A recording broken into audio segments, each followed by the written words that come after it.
Hey, everybody. Hi there. Hey, come in close here. Come here. Let me get a look at you. You strike me as the type of person who... Oh, come here. Don't go away. Don't walk away. You look like the type of person who spends a lot of time wishing. Yeah, you wish... You ever sit back and wish that you were, I don't know, then? Oh, well, we got the show for you right here. How do we like that for an intro? I don't know. Welcome to Wish We Were Then. You're gonna stick with the Brooklyn accent the whole time. Welcome to Wish We Were Then. My name is Trey. I have here my good friend Mark. Welcome, guys, to Wish We Were Then. I'm Mark. I'm one of your hosts here. That's right. We've said the name a couple times, but this is Wish We Were Then. This is the show that looks at everything from the rise of one-hit wonders to the fall of once great nations. That's my new tagline that I'm working on. That's right. Today, every week, what we do here, we look over pop culture in the years past. We take one specific year, sometime earlier than today. That's so far the main criteria. We haven't figured out how far back what the parameters are, but we're keeping it pretty tight so far. Anyway, we go back in the time. We look and see what was popular on TV, at the movie theaters, on the news, all sorts of different things. We compare it to what is life like today. You ever you're tired of sitting around the dinner table and your parents go like, "Oh, you wouldn't understand." You go, "You know, Mom, I do understand. I listen to Wish We Were Then, okay? I know what a rotary phone is. You can't keep lording that over me for the rest of my life." Next week, they're doing dial-up, okay? Yeah, see, we're repairing family relationships. Okay, well, let's go ahead and set the stage a little bit for the year that we are going to be talking about today. Now, American culture at the tail end of the previous century can be described using words such as gluttonous, sensationalist, hedonistic. A shift in focus onto rapid-fire consumerism has brought companies' attention away from creating and manufacturing products that people actually would use and might need into just making things so outrageous that people can't help but buy them. We have started to focus much more on the sizzle than the steak. Now, America, for her part in this, when presented with this criticism at the start of a brand new millennia, what do? Do we correct course? Do we change our ways? Fuck no, America says. I ain't gonna change my ways. I ain't gonna change shit. I'm about to double down. In fact, I'm a KFC Double Down, motherfucker. That's twice the meat, twice the cheese, none of the bread. I ain't got time for the bread. In fact, I'm gonna order 2 Double Downs and have 4 times the goddamn meat and none of the bread twice. You think my culture's expendable? Goddamn right my culture's expendable. Go see The Expendables, starring Sylvester Stallone, Jason Statham, and Stone Cold motherfucking Steve Austin. In theaters this August. You like that? That ain't artistic enough for you? Well, guess what? We're gonna make the most successful movie of all time. We ain't even gonna make a new movie. We're just gonna take an old movie and paint the people blue, put it back in theaters, make billions of dollars. We're going to be doing those movies for the next 25 years. Fuck you. Well, that, in a nutshell, is America in the year 2010. Yeah, you pretty much hit it right on the head. That's pretty good. I appreciate that. Thank you. I think, that's looking over everything on this year. I kind of feel that doing the show, you kind of see slowly the shift in sort of culture, people dictating by their taste what people would produce and come out with, and, you know, sort of consumers being the ones who say with their dollars, this is what we want, and that leads art to be more productive and more creative. And then, you know, obviously where we are now, where it's just coming out with stuff, just, just slinging shit to the swine. You know what I mean? Yeah, pretty much. I have to say things a lot have changed because Hollywood has changed. I mean, the way that people consume media has changed from 2010 on. You know, that's when everything was, iPads came out in 2010, for example. So people are just consuming media way differently from here on out. And they're not willing to take the chances and, like, be artistic and be like, this is what people might like. They're like, no, people are going to fucking eat this shit up. Yeah, and I think the iPad's a good example of that. I think initially I had meant to touch on that in the beginning. I didn't write any of that down, so I was just kind of making it up. But the iPad thing, that's one of those things where it's just like, just the iPod or the iPod does well. iPhone is doing great. So what do? They just make it bigger and dumber. It's like it's not it doesn't have any of the capabilities of a laptop or a phone. It's too big to be convenient. It's not as powerful as. It's not like it's any different than your phone. Really, it's just a bigger, dumber version, and Bigger people like screen. it. Yeah, Yeah. I mean, they sold well. So I think this is very much this maybe not the start. Maybe that's always been part of it, but just really just the people who are in charge of selling things going like, man, they'll buy anything as long as we just make it ridiculous. Well, an iPad has raised an entire generation. So I mean, Yeah, I mean, I think that they call that was. iPad kids for a reason. Is that even? I mean, I guess yeah, it makes sense. I'm thinking like, because in my mind, I'm thinking the tablets never really took off as much as they wanted them to. In terms of practicality and like it just like I said before, you don't if you're gonna take something with you that's bigger than your phone, why not just take a full laptop versus a tablet? I mean, you Well, see it like in the news or something like that, or like on sports fields, the guys on the side have little tablets and things, but I I don't. was gonna say, I think that your interpretation of it was like my interpretation of it, and the only reason I say that is because I was in the market for a new laptop, and everybody was trying to tell me to get a tablet. Literally everybody. They're like, Interesting. it's the same thing. It just doesn't have a keyboard. I was like, I like the fact that it's a computer though. Yeah. And they're like, it is a computer. My coworkers, my girl, like everybody was telling me, dude, like just get a tablet. I'm like, that's not what I want though. I want a I mean, laptop. I like the So keyboard. I think the shift is the opposite of what you just said. Because I think Yeah. that too. But I think that people in reality would rather have tablets nowadays or iPads. Yeah, I mean that this was a long time ago, a decade and a half for this to be kind of coming out, and that's always how every new technology is met with a bunch of bristling. Well, that's never gonna. Oh, why would anyone want that? Why would I want to listen to the radio? I can read my news right here. You know. Yeah. Speaking of the news, let's jump into the news stories before we get too in the weeds on technology and stuff before it's time. Let's start off in January. On January 12th, this was a pretty dominating news story in the year 2010. The earthquake in Haiti. You remember this? Very Yep. prevalent in our society. At Port-au-Prince, around the capital of Haiti, a magnitude 7.0 earthquake hit. The final death toll was around 230,000 people dead, making it the sixth deadliest earthquake in history. So out of all the times the Earth's ever shook, this was number 6. Well, I know that there's like infrastructure was not made or ready for it. They have very Yeah. poorly built infrastructure, so They were one when of the it did poorest happen, nations. yeah, everything just came crumbling down when it happened. Yeah, they I watched like a video that was from a few years ago now, and it was, 10 years later after the fact, and they were kind of talking about the aftermath and the sort of relief efforts and everything. Because I mean, this was a big coordinated relief effort on a lot of people's parts.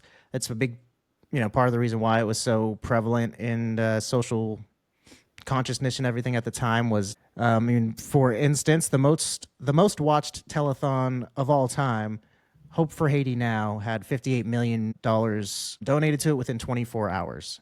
So I mean, there were a lot of people coming together. Everyone thought this was a terrible thing, and a lot of media attention was brought to it. However, since 2010, at the time of this video, so as of 2020, $13.34 billion had been donated from private donors to Haiti, with only about 48% actually making it all the way there. Yeah, it sounds about right. And so that's a big part of the reason why they still are struggling and they never really fully recovered from this. And on top of all of that, the UN brought cholera with them. And so then there was a Jeez. cholera outbreak that killed thousands of people.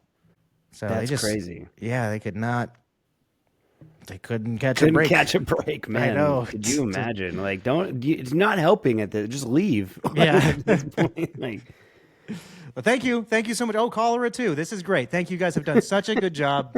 Get the fuck out of here. We got it from here. I don't think you could have made it any worse. And what are these? Smallpox blankets? Thank you. Ready for the next news? Yes. So on July 25th, WikiLeaks released the Afghanistan war documents, which published over 75,000 classified documents related to the Afghan war. And then October 22nd, WikiLeaks released the Iraq war logs, which was 400,000 classified documents in detail of the military operations in Iraq. These leaks were huge Yeah. because it was like, I feel like I don't remember hearing about it like when it happened, but WikiLeaks was such a big part of the news cycles that were going on Yeah. because nobody had ever done anything like this before.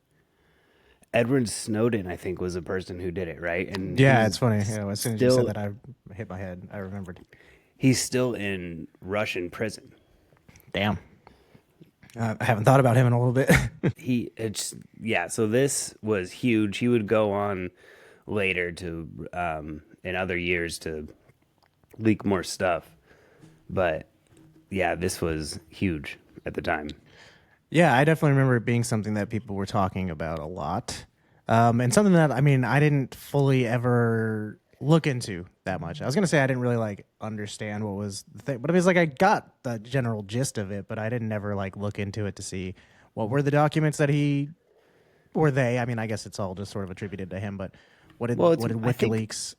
I think it was, yes, the documents were huge because so here basically essentially the reason things are classified is mostly for our arguably, I guess, for our enemies. So you don't want Afghanistan and Iraq having your Yeah. documents, but the fact that somebody could just so easily get them and release them, what was huge, and it kept happening. It's not like it happened one time and they buttoned it up real quick. It kept happening, So it was more of like, well, how compromised are we then? Because how long has Russia been trying to get into our stuff? And if somebody can just do this, what do Right. they have? I think that was more of the bigger concept of it. Like, how vulnerable are we? And the government, I'm sure, is not super excited to admit when it does happen and somebody's keeping that information to themselves, whereas this guy made it public so that everybody knows, hey, look, this is what's going on. We can get in there and access all this information if you just, the right people are doing it. It's there. Yep. If you got the will, there's a way.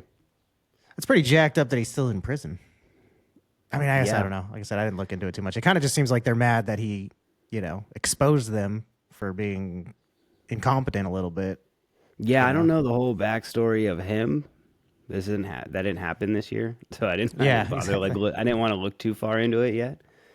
But yeah, all I know is for a fact is that he's in jail in Russia.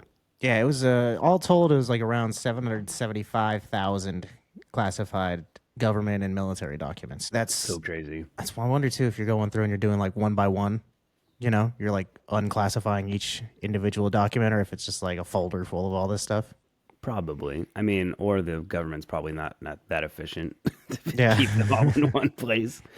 It's like years of going through it. Yeah, it's crazy. Yeah. Well, shortly after the first leaks occurred, those happened between July and November. On August 5th, in Chile, 33 miners were trapped when the main ramp of the San Jose mine near Copiapo, Chile, collapsed. They were trapped about 2,000 feet down. You remember the miners and all of that huge saga?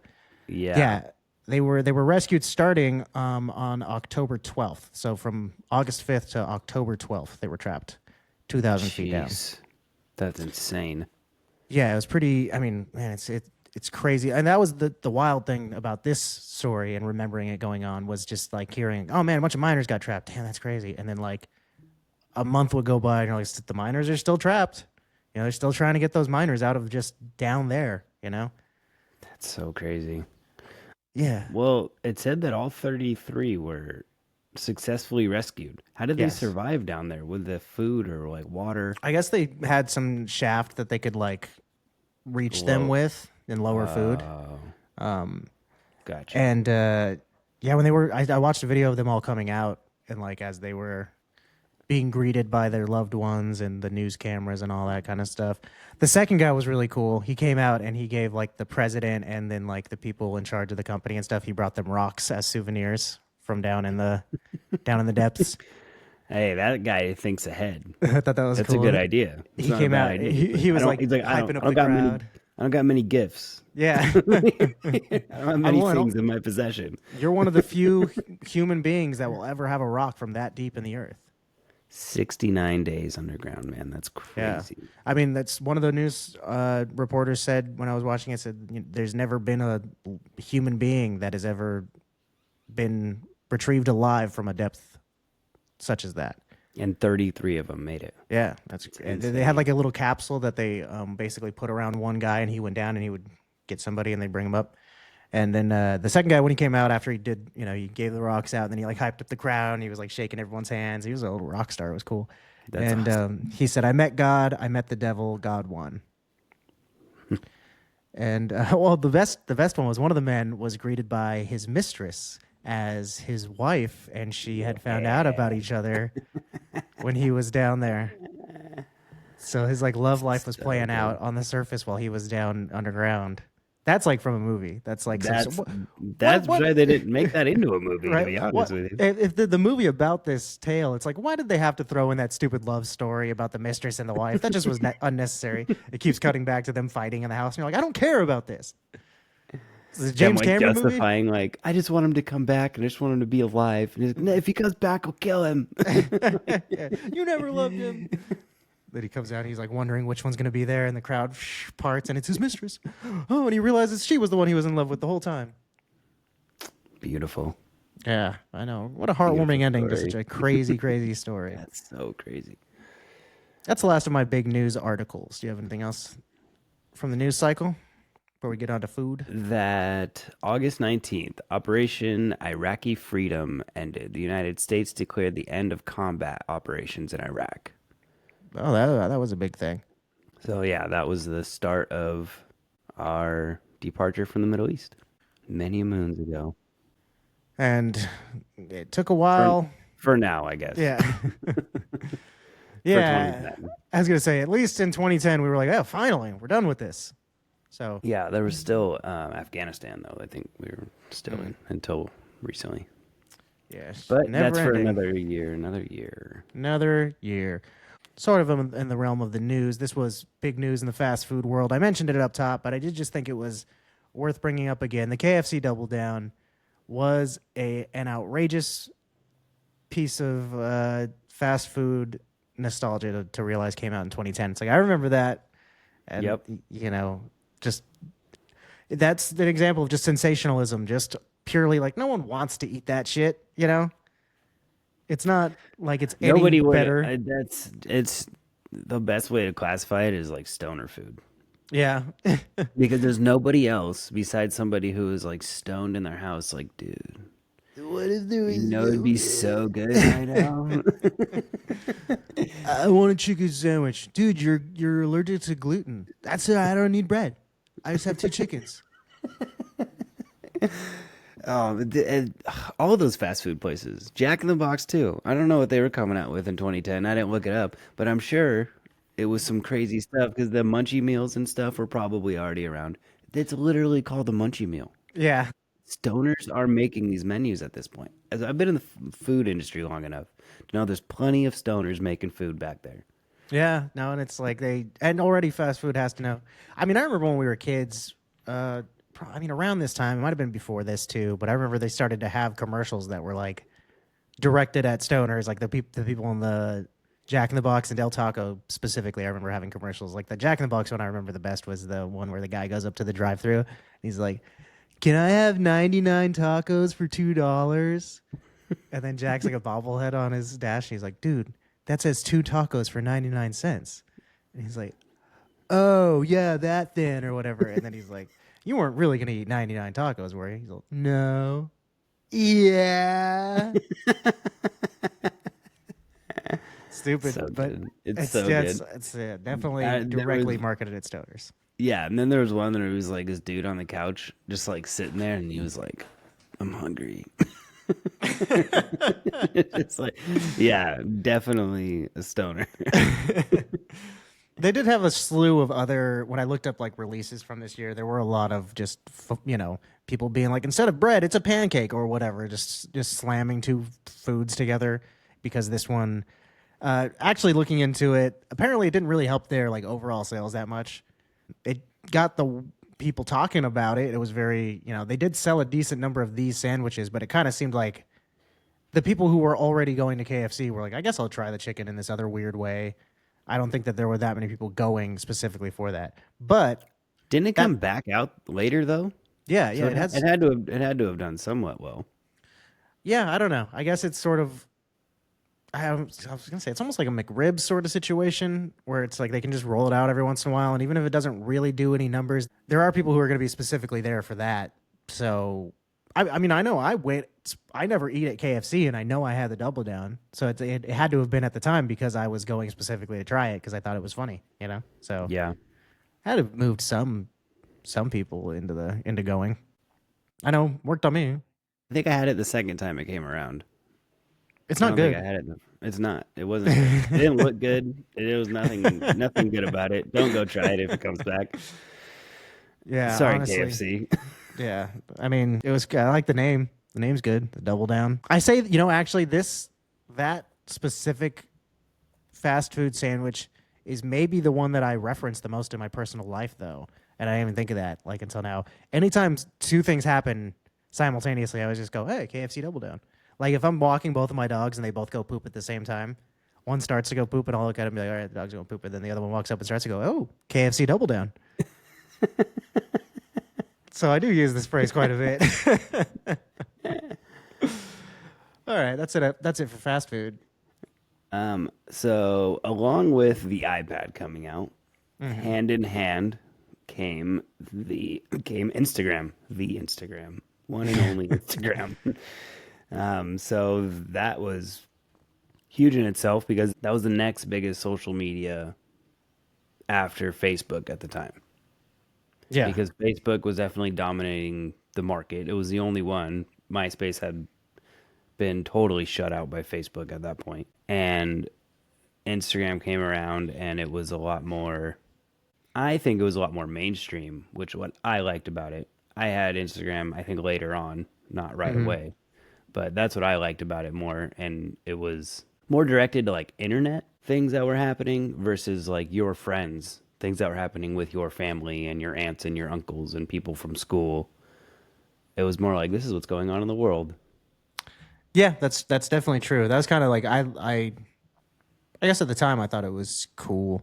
I do sometimes now I'll be scrolling through Instagram or whatever and be like, man, it's just all ads. It's all just the companies that have followed or just not have followed. It's just random ads and stuff like that. And it's like, I miss the days when it was people posting about stuff that was happening in their lives. I kind of feel like normal humans don't really. There's no like that aspect of social media is kind of more or less died out in a lot of ways. The kind of just keeping tabs on what people were up to, and it was maybe a little bit egregious, maybe a little over the top sometimes when people, I mean, there were the jokes for years of people being like, I don't want to see what you're having for breakfast, Yeah. But 2010, I mean, this was the start of that era. I mean, selfie culture and stuff like this was still the time frame of like having a digital camera and taking selfies with a camera in the mirror as opposed to your phone, just turning it around, Yeah. I watched a video on YouTube that was like goodbye 2010, and it was from this girl presumably who was like a senior in high school or something like that. And I mean, it's like millions of views on it now. I think it was just some random girl just uploaded this and didn't expect everybody to watch it, and it was like, man, this is it's pretty nostalgic to watch this and just go, man, this is the kind of thing that's interesting when you watch those types of videos from the past and you see looking over the general population, like most adults aren't, being swayed that heavily by trends. But when you see kids, you can just see like, oh yeah, all the 30 different rubber bracelets and little beads and stuff like that. And the hair swept to the side. It's all pink on one girl and the other girl had it all green and stuff. And everybody has their hands over their faces and their selfies and stuff like that, It was interesting to see all that. I just remember like the flood of all of that being, it just looked like MySpace or early Facebook to me, looking at all these pictures, It was interesting. It was cool. 15 years ago, man. Yeah. A long time ago. For the way technology moves now, that is a long time. Certainly. I got one little fun tech fact.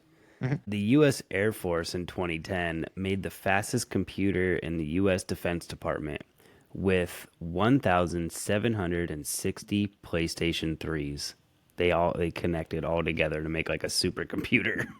Oh yeah, I was a part of that. Well, Oh unless yeah. if that's what that is. Hold on, no, I might be thinking of two different things. Because I do remember hearing that, but also there was the thing where they were like using PlayStation people. I can't remember what it was called. It's called something at folding at home. That was a different thing, I think. But you Yeah. would go on and you could just like leave your PlayStation running, and because of the computing power, some like research lab somewhere was just basically using everybody's PS3s connected. Anytime you logged on, they were like doing some computing with that. Interesting. Yeah, so I remember I would go on every once in a while and just like leave my PlayStation running for an hour or two just so I could help out with whatever research they were doing. I don't remember. I remember it was called Folding at Home, and I think that was like something to do with like proteins or something like that, like learning more about the makeup of stuff. I really can't remember. This might be unrelated to that, though. It definitely is, but that's super interesting. But it has the same basic concept. They used all of these computers. No, they were in one room, all these computers. Oh, okay. They like connect them all together. But I mean, goes to show you that it works because if other companies are using it for the same thing, Yeah, maybe these maybe this wasn't an original idea like I thought it was. I thought this was like, dang, Air Force knows what they're doing over there. But I guess other people are doing it too. people just saw that the computing power of these things that we were just putting into our homes for video games were being specifically the PlayStation had a lot of power that was being untapped or just was lying dormant, and so they figured out ways to utilize it. I think that's pretty insane, especially that one, like the one where it's like, oh, we're just using people at home, they're already connected to Wi-Fi or whatever, it makes sense. But for that one to be like, well, we're going to go out and buy these specifically for their computational abilities, it just seems weird. Like there wasn't already a computer that did that or something else. I guess not. Maybe it was just the way that you can interconnect them together and just like keep building onto it so easily. Yeah, that Just makes like it sense too. took like HDMI cords and you can just keep adding onto this. I don't know much about computers, but that's what I imagine that it was useful for because it was just like, how many of these things can we get and how big can we make this thing? Like, fuck it, let's do it. Yeah. Buying them in bulk, like straight from Japan, knowing the Air Force, getting them for like, market value or whatever. Well, speaking of PlayStations, they came out with a couple of things this year. There was the PlayStation Move, as well as the Xbox Connect. Both were released to shamelessly rip off the Nintendo Wii. More of that consumerism we were talking about earlier, that just basically these, specifically the Connect was pretty lame, and it was just like we need something to compete. We need some kind of motion sensing controller. Do you remember these things? The Move was like the Yeah, two, with you had like two the little big wands. with like the light on top of it. Yeah, they looked like microphones, kind of. Yeah. And then the Move was just a camera that you hooked up to your Xbox, and then it would like tell where you were in the frame, and so you could like hold your hands up and catch water above your head or whatever. Yeah. I'm not gonna lie though, the Wii was great. Yeah, the Wii's fun. That Yeah, was it was. a It's couple years still before this. yeah, it was, but it was still a fun concept. They did it really well. Yeah, and then these came out to try to kind of bite their stees and failed miserably, I will say. Yeah, But for sure. the games that were, I don't even really know any games that specifically, necessitated the use of these two things, the Kinect or the Move. But some games that certainly did not require it that came out in the year 2010. Great year for some Hallmark games. We have Red Dead Redemption, the first one came out. BioShock 2, Mass Effect 2, God of War 3. A couple of really big titans of like the Yeah. showcasing what this generation of consoles was capable of. Red Dead Redemption is up there among my favorite games of all time. Oh yeah, it was so good. It was so much fun setting up for future Rockstar games too. Like this was like, do you want to play Grand Theft Auto but in the Wild Wild West? Yeah, it was, Absolutely. and for as No much, question. I mean, the Grand Theft Auto games were always games that really pushed the envelope and everything in terms of what was capable on any kind of given system at the time. And this, I felt like, was even just like, man, I don't think anything that they've done before this holds a candle to what you're capable of doing in this game. It's just so in depth. And going back and playing it, especially after playing the second one, it's one of those times where you look back and you're like, man, I remember looking at this and just going, video games are never going to get any more realistic than this. You know, this is the end of the road. What are we gonna? Where do you go from here? And now everything looks so sparse and everything. But man, at the time, my mind was blown. I couldn't believe they were able to do that. Yeah, it was crazy. And I mean, it's still a great game. I mean, it was such a good game that they kept pretty much everything about it. Like in the second one, they made things bigger and like more interactive. They went with a prequel, so that way they could keep the same situations, all the same characters and everything, because they kind of closed that door at the end of the first one. But, and, you know, I really, as much as I like Arthur Morgan, though, I just love that John Marston voice is so good the whole game, you know? Like, that's just so much more interesting to listen to. Arthur Morgan's fine, too, from the second one, but I just like it because it's not the same, you know, Nathan Drake Uncharted voice that everyone uses in everything. You know what I mean? Oh yeah, like Nolan North or Troy Barker or whatever. But the John Marston voice, that's a really interesting one. You know, that's a good one. It's cool. Yeah, for sure. Definitely unique, and it's still very iconic for sure. Yeah, it holds up. My last little piece of tech information I have for everybody was I watched YouTube Rewind. This was the first year they did it for a little less than a decade, but at the end of the year in 2010, YouTube first released YouTube Rewind, which was showing off what the most popular videos were. And when researching it, everybody presents this information as if these were the top 10 videos, the most watched videos on YouTube. But I have found other information that sort of doesn't seem to line up with that. And on the YouTube video, it says on there, like, picked by users. So I kind of feel like there was a vote that happened this year. It might not have been just based off of the numbers, because the most popular video on YouTube for the year 2010 was the music video for Justin Bieber and Ludacris's Baby. That is one of, was at the time, it was the most successful video ever. But I think YouTube didn't want to count that because it was a music video, and they kind of were like, well, that's going to be its own thing. That'll always be the most popular thing on here, is what they were assuming. So the most popular non-music video was the Bed Intruder song by Auto-Tune the News, was the name of the dudes who did it.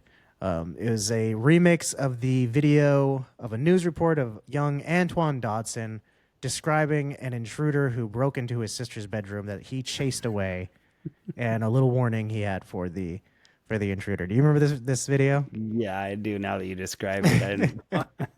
Go check out the video if you haven't seen it. You will know it when you see the video. You'll be like, oh, I know this. The actual video itself, because I rewatched it the other day, and the song is like the most popular video from the year, and it's the one where, you know, it's he's climbing in your windows, snatching your people up. But the actual video is so much better than the song. I think it just shows, like, at the time we were all like so just excited by the prospect of, like, oh, he remixed that guy and made it into a song. That's so fun. But like, the video itself is an all-time classic. That guy is hilarious. You are dumb. You are so dumb.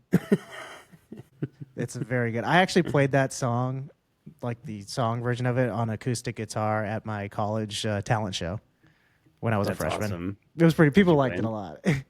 Did you win? It wasn't like a competition. It was just a show, so there was no winner. But if there was, I think I would have won, because people were very, very excited by it. There were people there who had much more talent, but my thing probably was the most popular, because everybody was just doubled over when they heard it. And then somebody from the crowd after was like, "Dude, double rainbow." Dude, double rainbow. That was good. Awesome. I actually just saw, like, a week ago, maybe it was before we had decided this was the year we were going to do, but I just saw Antoine Dodson on a commercial for, like, Wise cams. It's like sort of like a Ring doorbell cam, but just a different brand of them, and they had him on there. Random.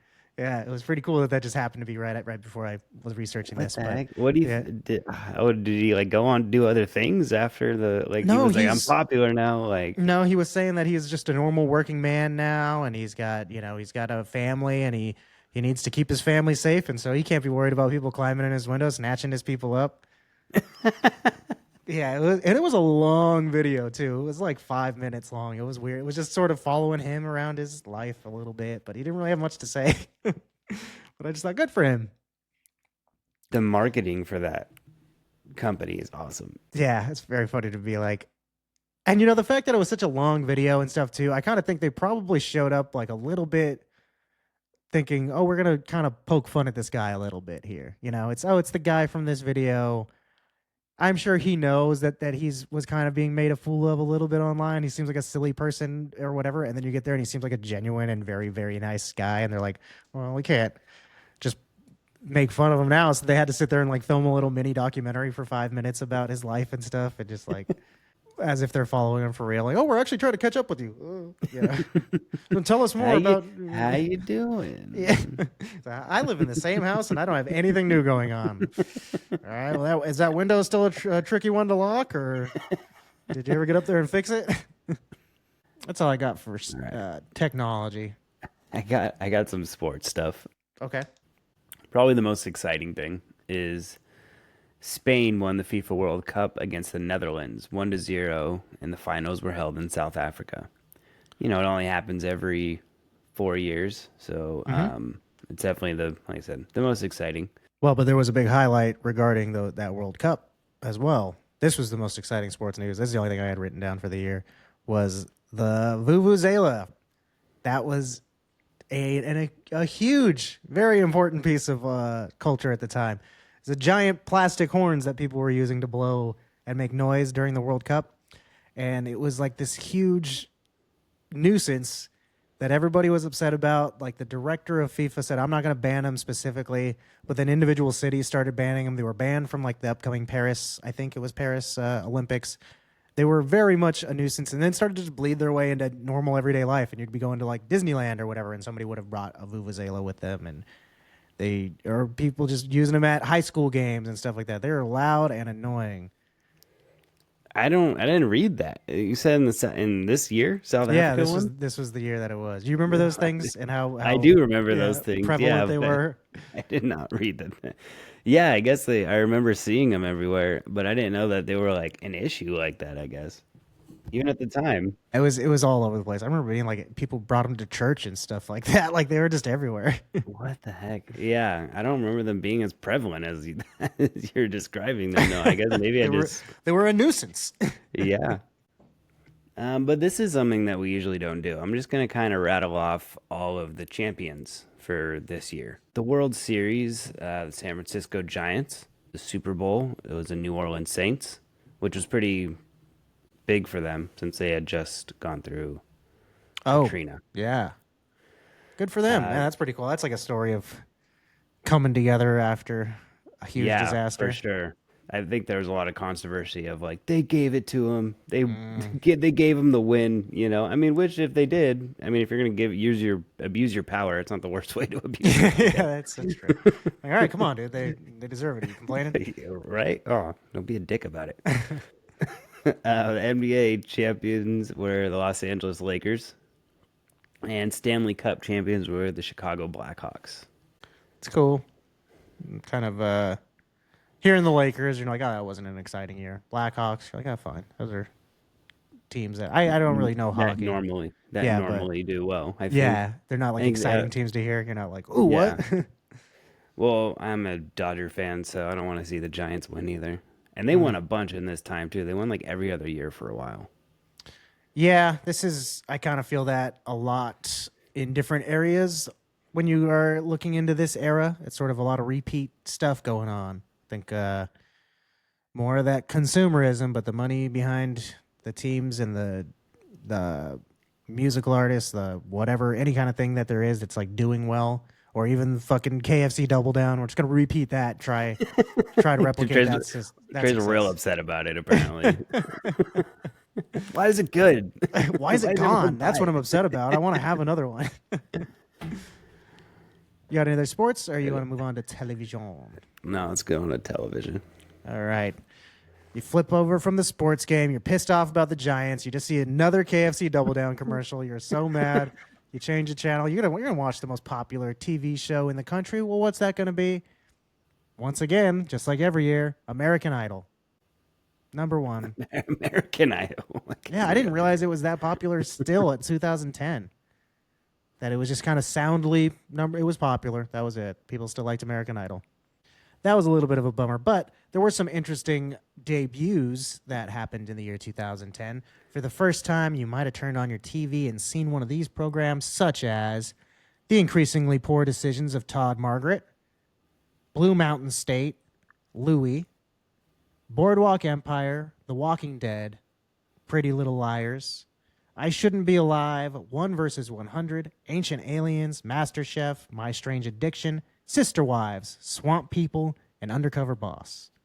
All came out the year 2010, and I think all of those were pretty popular and noteworthy examples of television at the time. I never really watched Undercover Boss, maybe a handful of times, but I still think about it all the time.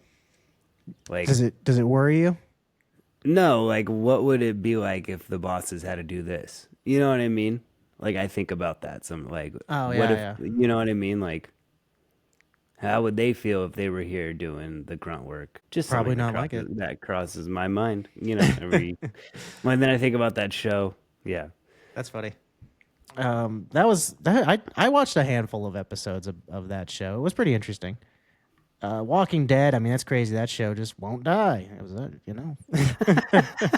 it's still walking for some reason. But I mean, it was really good for a long time, and then it started to get really depressing, and I stopped watching it. But I stopped watching during all the Negan stuff. They're so long that like you can't. Like the cast dies, right? Like everybody just dies in that show. It's like Rick is the only person that's still even relevant. As far so it's as like I know, there's yeah. only so much of that before it's like, okay, well, I don't connect to the 19 other people that you've added this season. Well, I mean, for me, it was like you build a relationship with these people over 6 years, and then you're just watching them all go through like hell week after week, and it just became something like that was the kind of the premise. After a while, it just became like, yeah, you want to watch? You like that? It's like, no, I'm tired of this. You want to watch them get beat up? I'm like, I'm tired of this. Stop it. Very Like I said, and then they die, and then there's no Yeah. like, that's their ending. Is there's everybody dies eventually in that show. Yeah, and depressingly too. It's like you never get like some sort of catharsis or like, oh, at least this happened. You're just like, man, I'm so bummed out. I'm still sad about Glenn. I still wake up in the middle of the night. The image of him dying pops into my head. Glenn, Maggie, he's gonna find you. The Increasingly Poor Decisions of Todd Margaret. Did you ever watch that one with David Cross, where he moves to England No, and he has to like run an energy drink company over there? It's really funny. The first season is really good. They rebooted it a few years ago, and I started to watch it. I don't think I ever finished it, but it's a really interesting show because of like it's just as you watch it, more and more starts to be revealed in a way that you're just like, man, what the fuck is going on? And then by the end of it the final reveal is, I don't even remember if it's really that satisfying. It's just watching it the whole time and being like, what the fuck is going on? How are they going to wrap this all up? It was an interesting show. Blue Mountain State is one that I hear people tell me all the time I need to watch. And I've started to watch it a couple times, and I do think it's really funny, and I just haven't kept up with it. I don't really watch a ton of TV shows anymore, but I even at the time people told me to watch that show, and I never really did. I was saying, some of the TV shows that I liked that came out this year: Adventure Time, American Pickers. I watched that show a lot. what's American Pickers? It's what they would go and like find old thrift shops, or they would go to like people's houses who collected like old cars or like old memorabilia, and they would go through, and these two guys were like antiquers, like historians, and they would go through and they would like find all this crazy cool stuff at these people's houses or wherever they wanted to go, and then they would like tell you about the history of it, and people would have some really old cool stuff. That sounds neat. It's like Antiques Roadshow, but like Antiques Road Trip. Like these guys were out there, the ones like, those Yeah.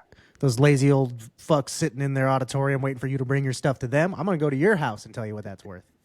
Just show up and be like, Yeah. got anything in your attic? Pretty much. I wonder how they like figured out who was going to be on that show, you just call them and be like, "Hey, I got some stuff in my house. You want to come look at it?" Well, I think people like I said, it was like antique shops too, like people who are like actually like trying to sell stuff, or people who are like collectors that they knew were collectors of like old cars or like little things like I don't know, people's farm equipment, like old farm equipment and stuff like that have been used for like hundreds of years. Yeah, I mean, I loved Antiques Roadshow when I was a kid, so I feel like this is a similar vein, but more interesting because it's not just them standing in front of a blue curtain. A lot of the TV shows I read off that debuted this year were of the like reality TV genre, and this is really where you see a lot of that kind of like American Pickers kind of style of not necessarily focusing in on some like weird scenario. An interesting like aspect to watching those shows now, they feel almost sort of small and confined in a weird way. Like you can just picture the guy with the camera like there with the people, and that's like it. That's the entirety of the show. You know what I mean? Yeah. It's a really weird feeling I get watching old style of this sort of reality TV, or like newer reality TV that's in this sort of vein from other countries. Because I feel like there's a lot of they haven't dialed in everything about it in the way that we have, where it's so produced and like manufactured now. Whereas there, it feels very much more like a real situation that you're watching, you know? Yeah. I was listening to a podcast and Guy Fieri was on it. And he was talking about how he came up and he was like, yeah, I would go and I would sit and I would talk with these guys who were making food, and he would be like working on the line with them and just like chit chatting and just doing it. You know what I mean? Like, cause he owned like 3 restaurants. Prior to this, he had been working in restaurants for a long time. So he's like, and then the producer was like, "What are you doing?" Like, he's like, I'm working. Like, what do you mean? Like, this is what we do. Like in restaurants, we work, we bullshit, we talk, and this is what we're doing. And that's what worked for him, because like you said, they would just film this people doing this thing, and then that was it. Yeah. And it worked because it was genuine. His show is such a funny example of like. So that's one that I'm always like, how do they find the store? It really does seem like they just start driving across the country and they just go, "There's a restaurant." Like there's no prerequisite at all. It'll just be like next to a Supercuts in a strip mall, and you're just like, there's like 4 tables in there, and then he brings out the food, and you're like, that looks so mundane, like just run of the mill food, so not appetizing whatsoever. Like I could have made that all the time, and he's like, "That's a good hamburger" or whatever. You're like I said, it's very much just. That's reality right there. That's just what the people in that town eat. Yep, exactly. Yeah. There was a few that were around here. Yeah, and I guess that's more a testament to that. I feel like there was some of that stuff I'd see, like in Wisconsin. It'd just be like, if you're ever in Manitowoc, Wisconsin, come down here and get a pancake. And you're like, I get that's really matter of fact. And if I ever am there, I know where I can get a pancake. It's maybe not even the best one. It's just like, hey, come on down here. But I did enjoy watching that crazy, crazy man talk about food. It was funny though, because I watched the season of like the next Food Network star that he was on, because like that's where he got popular from. Was he did a food competition show on Food Network? That was like a super early version of those types of things where everyone was cooking against each other, and then the winner would go on and get their own show on the network. And he was one of the first winners of that show, and actually went on to do big things and still popular. I think he's the only one that I can think of that like actually maintained a pretty steady career after winning a competition like that. Yeah, I think you're right. Although, that being said, not every chef wants to be a TV show chef, so that's not necessarily... I mean, usually you're not like a personality person, you know what I mean? If you're working behind the scenes like that. It'd be funny, though, if every chef gets into it, just be like, "Oh, I hope one day I'm on TV." Like, you're just sitting there cutting onions, like learning how to cut onions really well.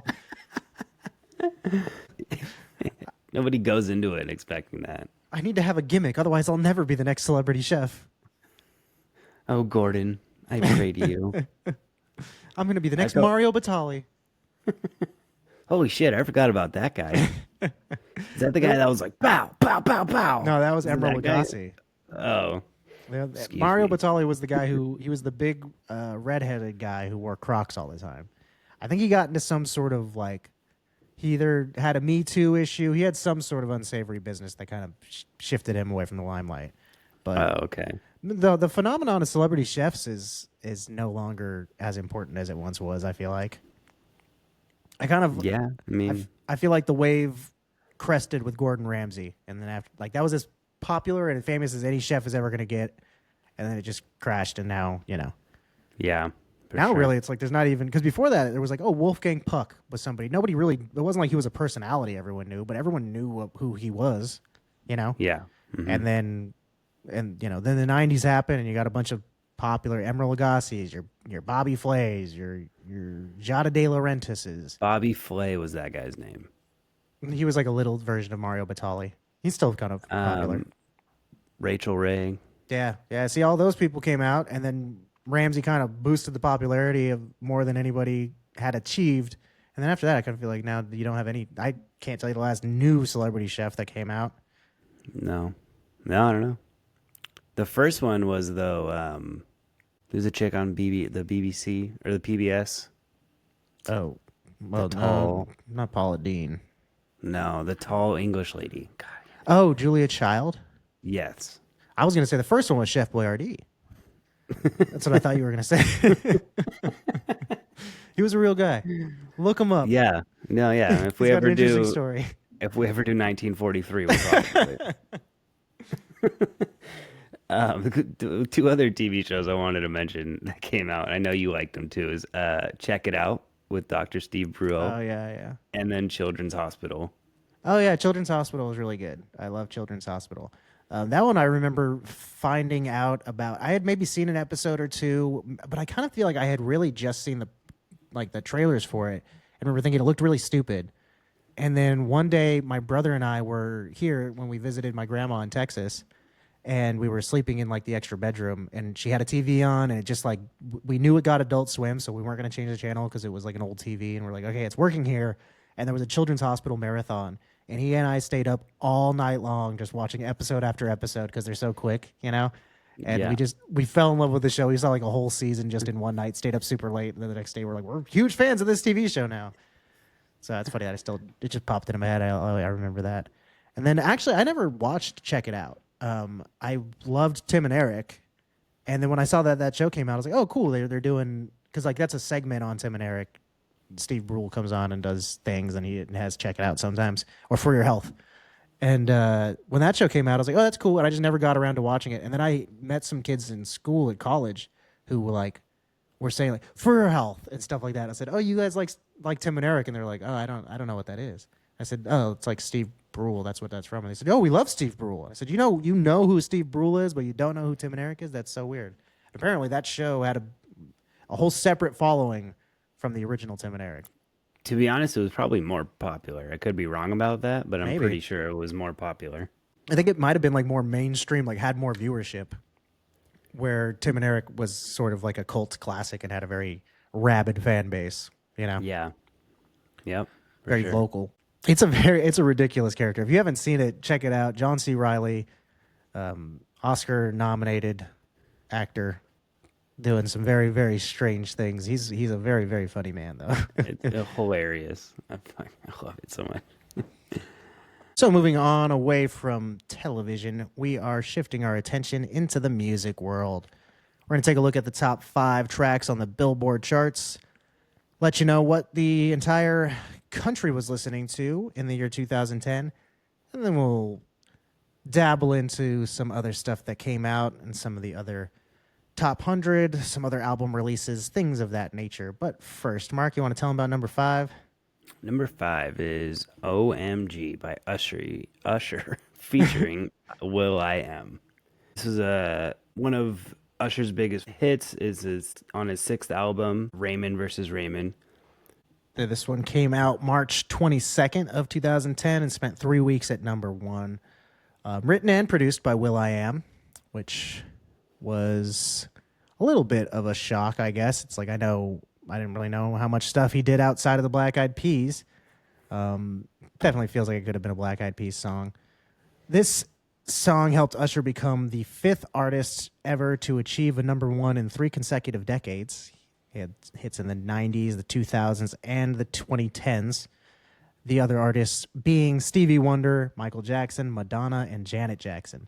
So quite a elite group of artists to be entering into there. It's almost like an EGOT list or something like that.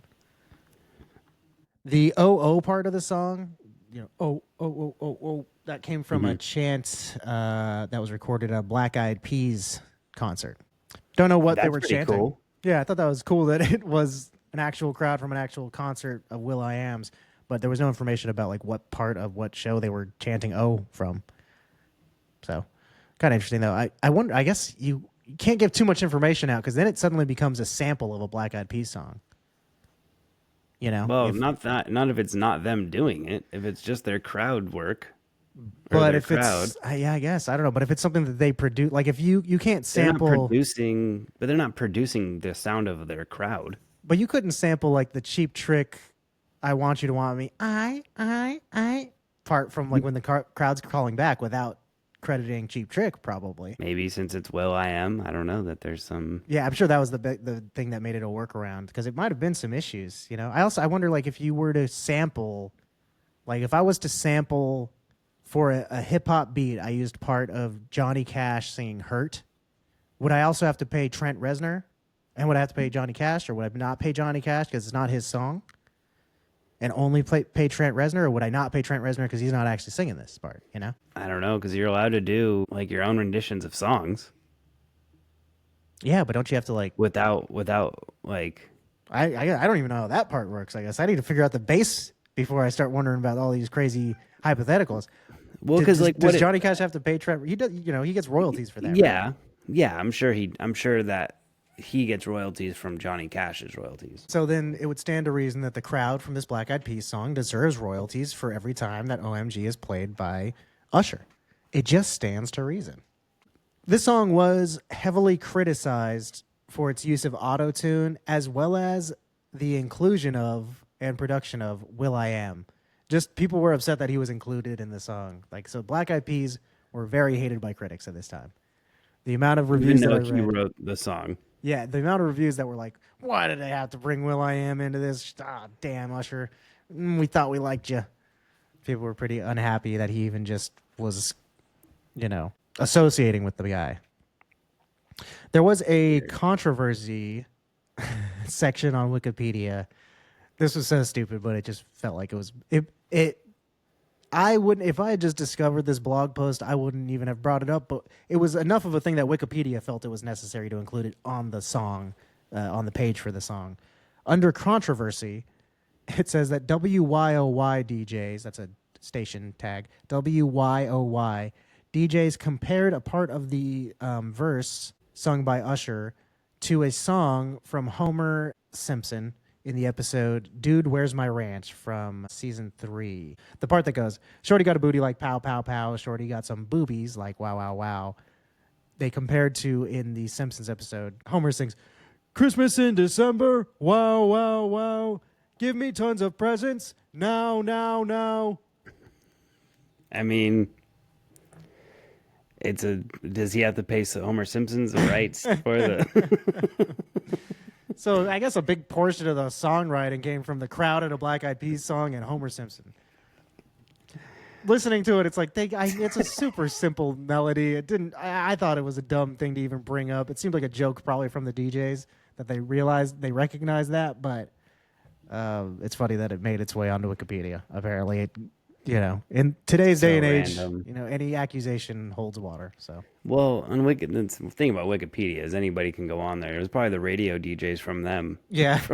They probably put it on there. It's probably not like a joke that they were making and just, poking fun at an obvious or a stupid thing, but they were just like, no, actually, he really did steal this from Homer Simpson. That's not fair. I'm going to edit Wikipedia. Wikipedia. Okay, number 4 on the Billboard charts for the year 2010 is the song California Girls with a U by Katy Perry featuring Snoop Dogg from May the 7th, 2010. This single was on top of the charts for 6 weeks, the lead single from her third album, Teenage Dream. And man, what a banger of an album. So many huge songs on that. So this one to kind of be like the winner of all of those songs. I really unironically liked that album a lot back in the day and still do. She's kind of crazy. She seems controversial, I guess. I'll just leave it at that. I don't Also, she hasn't really come out with a lot of great music in a long time, but this album is really good. Yeah, it is a super popular album. It was everywhere. God, She's a it was pop everywhere. queen, that's for sure. Especially at the time. Yeah, I mean, and she really did shape pop music, for years to come. Like she was the influence on a lot of people. She said that this song was an answer song to Empire State of Mind by Alicia Keys. That, that song was really popular. And then I read like an excerpt from an interview with her where she was like, yeah, that song's really good and everything, but like, where's the fucking California song? Like, we need to have a good song about California. And I was like, there are quite a few California-based songs. Only a billion of them. Yeah, like you're going to take it upon yourself to do this? Wow, thank you so much. Like, dude, that's a pretty popular thing to write a song about. It did get a Grammy nomination for Best Pop Collaboration with Vocals. And it's number one. Now, we talk a lot about Billboard having a bunch of really stupid, meaningless lists because they're coming out with them all the time. Here's one that I really enjoyed because it's definitive and it had parameters. It did get number one on Billboard's The 30 Summer Songs of All Time. Now, that being said, the list is just called The 30 Summer Songs of All Time. Not the top 30 summer songs, not the best performing, but just these are 30 of them. About summer. Yeah, these are the 30 summer. So as far as Billboard is concerned, there are no other songs about summer other than these 30. I want to look at this. Yeah, I'm I guess intrigued. this is definitive to them. Is California Sun by the Addicts on there? I doubt it. I doubt it.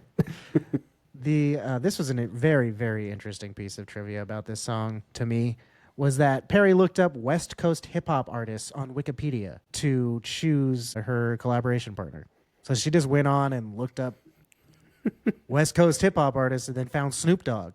Like, you needed Wikipedia to land on Snoop Dogg? She clearly did not like hip-hop. Yeah, or West Coast hip-hop, if anything else. Yeah, right. Maybe she just was like, man, my catalog is so deep when it comes to East Coast rappers, and I cannot name a single West Coast guy.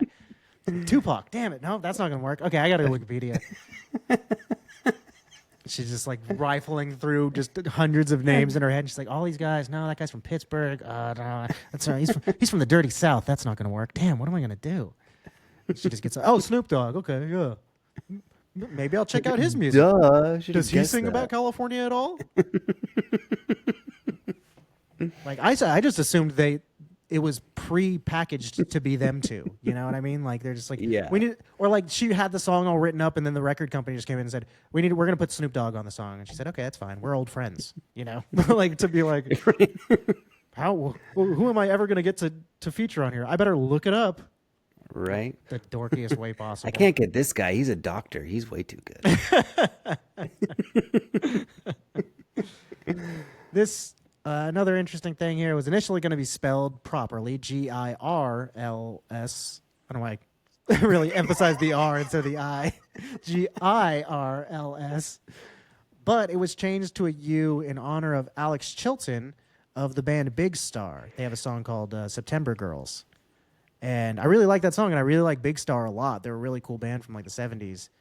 So I thought that was a neat, like wow, actually, that's pretty cool that she dedicated this to him. There's no real information as to why, but she was just a fan of his or whatever. They did the original version of the That 70s Show theme song. Most people don't know that's like a real song from the 70s. Hanging out. Yeah. Mm-hmm. Yeah. Like they're the ones who were the people who came out with that song initially. This other interesting thing here is Rondor Music, the owners of the Beach Boys catalog, allegedly threatened to sue over the line, I wish they all could be California girls, because it's from a Beach Boys song. Oh, yeah. Brian Wilson praised her vocals and called its melody infectious. So he was saying, I'm not that unhappy with the fact that she said, I wish they all could be California girls. I think it's pretty funny that they tried to sue. And it's like, it's a good thing she changed the I to a U, because if they were suing over that, you're just going to name the song California Girls, she would have gotten in way more trouble. Yeah, that's true. Maybe that's why they did it. Maybe they're like, well, yeah, after I said we for sure won't get any flack for this one. You know what I mean? Like, yeah, right after it came out of my mouth, I realized, they didn't name it after Alex Chilton, those slimy sons of bitches. They just named it so they didn't have to pay Brian Wilson anything. They fucked over two great artists. Damn. Yeah. Katy Perry, you're getting worse by the moment. Man, I The more don't you even know find any out. rappers. I'm just gonna fucking look on Wikipedia and get Snoop Dogg. Oh, Brian Wilson. I've never heard of the Beach Boys. We better change it to a U. Oh, that's already looks like Alex Chilton's song. Oh, I love Big Star. You're a fucking liar, Katy Perry. Damn. Should have left her Either in someone's space. lying to you, or you should have Yeah. left her in space.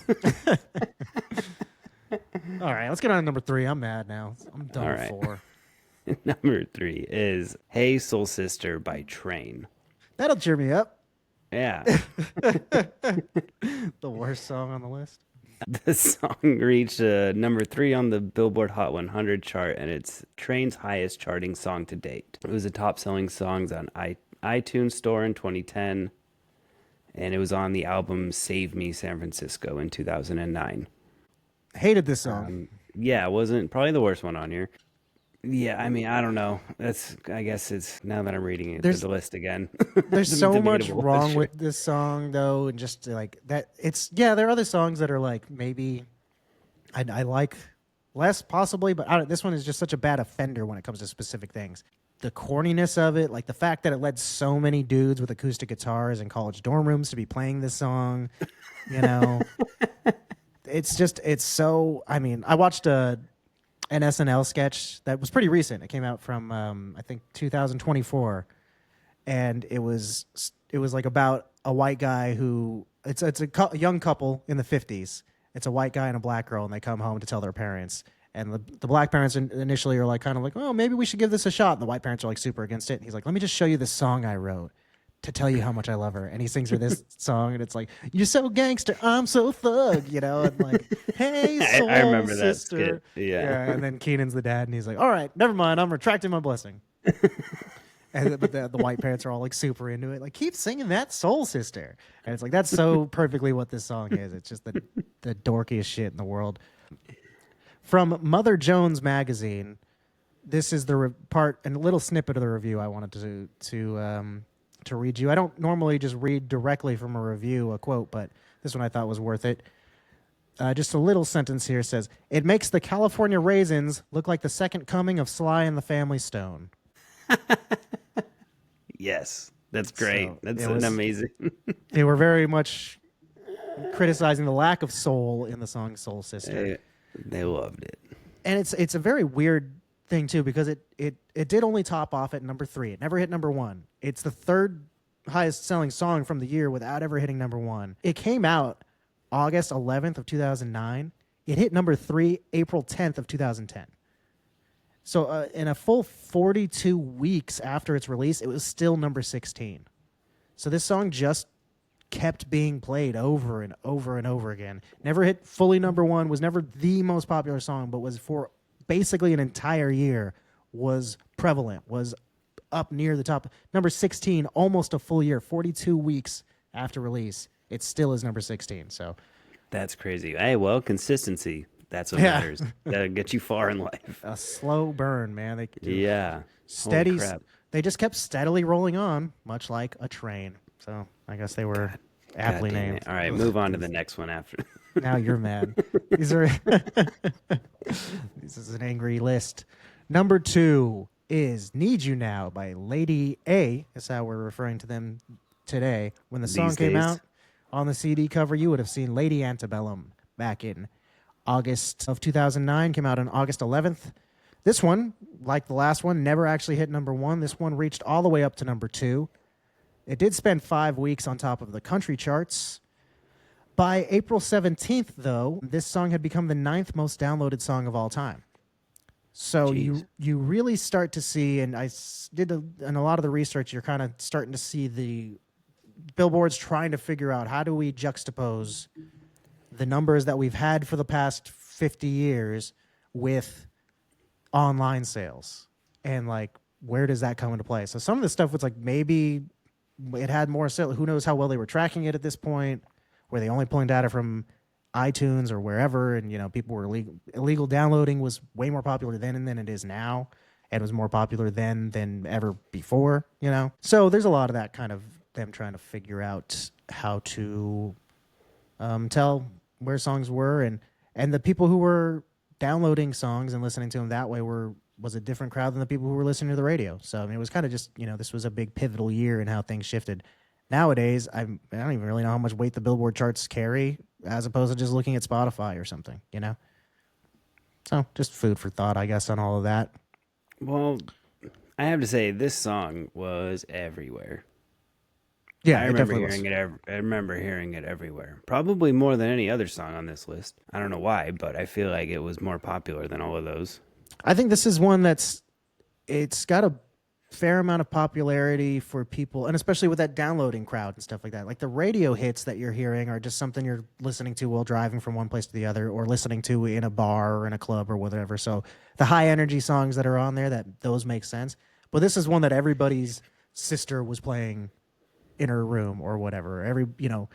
This was a song that people were listening to actively, as opposed to just kind of having on in the background. So it did prevail in terms of actual listenership outside of the radio, I imagine, which is why it's reflected in the downloading ninth most downloaded song of all time. That's it's pretty impressive. The reach of this song culturally, it did win the Grammy for both record and song of the year, as well as best country song and best country performance by a duo or group with vocals. So more or less swept the Grammys. The song did receive some criticism for sounding similar to the Alan Parsons Project's Eye in the Sky. I'm going to play a quick little snippet of that.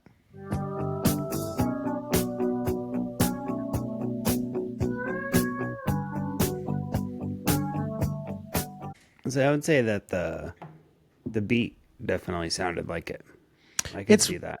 It's kind of one of those things where, I mean, how strong of a similarity is it, and how, kind of simple is the melody, that it's not, I don't know necessarily that I think they stole that or anything like that.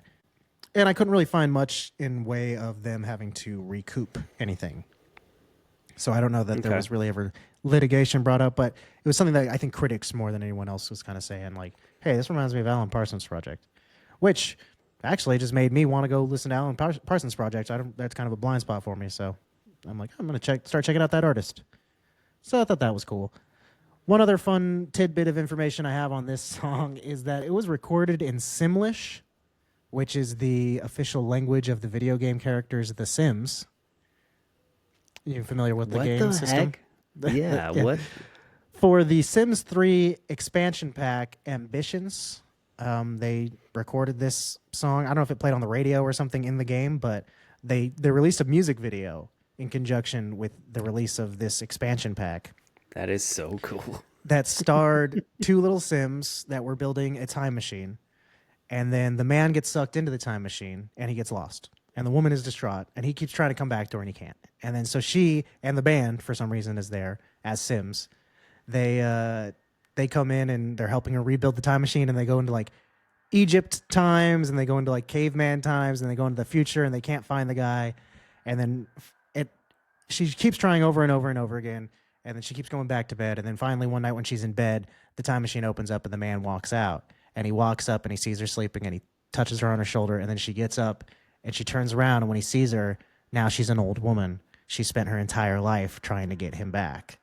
And then he looks at her and he puts her hand on her face as if to signify that he still finds her beautiful and that he's so happy that they're together again. And I cried at this video that was with Sims characters with Lady A in the background going, and I was sitting there and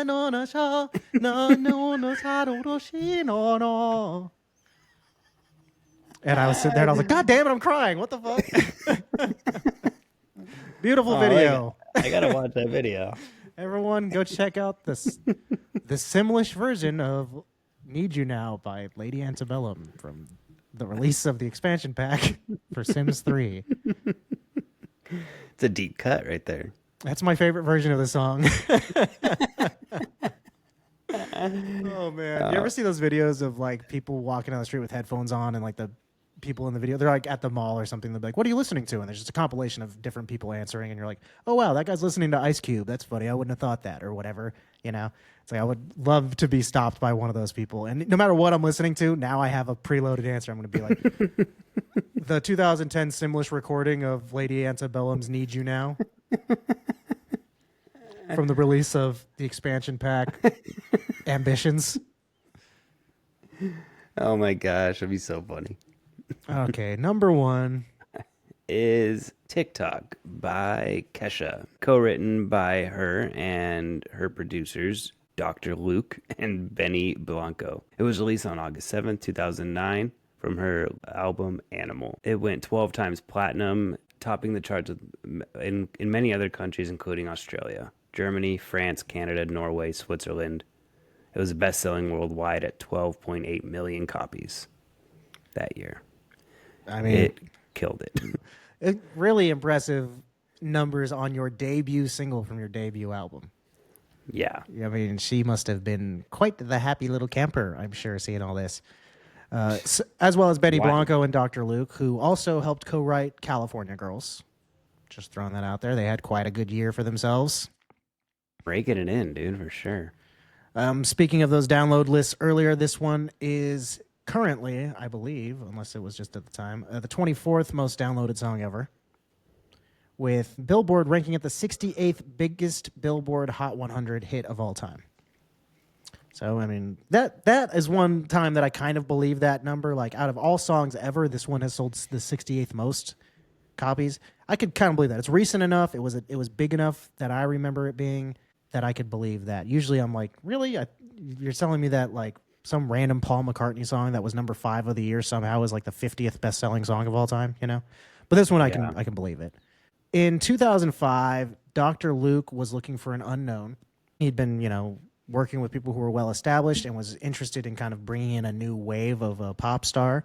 Two of his big considerations at the time when he saw just dozens of auditions from people and stuff, of his top contenders were Kesha and Katy Perry back at the time in 2005.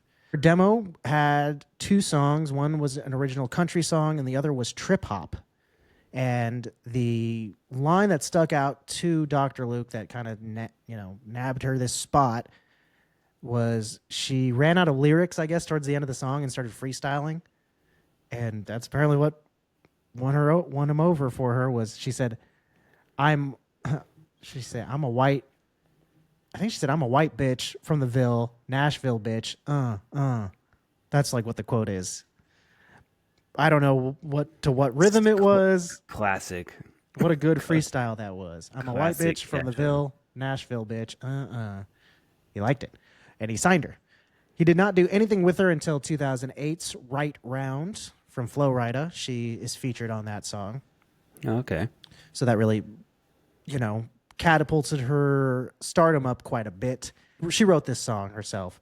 She wanted to rewrite the lyrics because she thought they sucked. That was like a quote from her. She thought the lyrics were bad. They weren't good. She didn't know if she was conveying what she was trying to convey with the lyrics. She was like, I don't even know if it makes sense to brush my teeth in the morning with a bottle of Jack. Does that make sense to people?